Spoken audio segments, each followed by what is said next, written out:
So we just want to add a little bit of greenery to the boards just to like kind of help it pop. So you would sit these together on the table. It'd be great if you could just kind of prop them maybe just a little bit. I would overlap them just a little bit like this. And then this is just a this brown tip, or chocolate buttercream I should say, with tip number 12. And we'll just kind of start here and just do a little bit of a vine kind of a thing here. Maybe just a little bit one down here. We'll do this exact same thing on hers. This is a 234 tip, which is a grass tip. And we can just do a little bit of greenery like this. And we'll do a few little holly sprigs in here.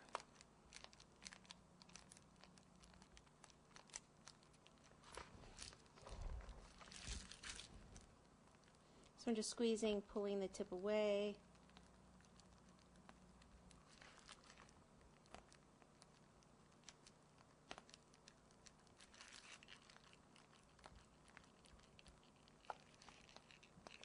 Okay, I've got some green fondant rolled out. This is a plunger holly cutter. So I'm going to cut, push down on this, and that embosses it. Pull it off. This is holly green luster dust. I'll just put a little holly green, and then this is old gold. I'm just going to brush a little old gold on there also. And we can just cluster these like in little groups of 3.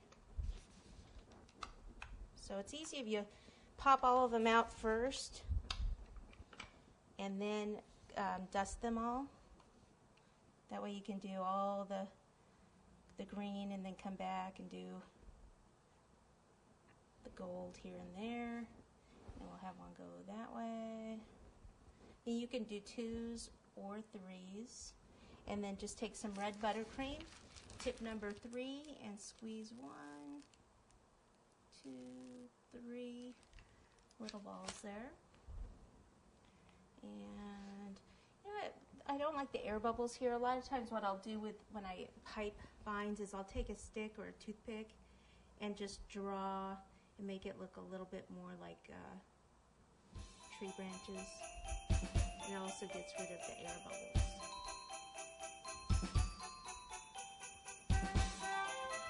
So I'll just continue and put a few more of those around, and I'll put some around hers.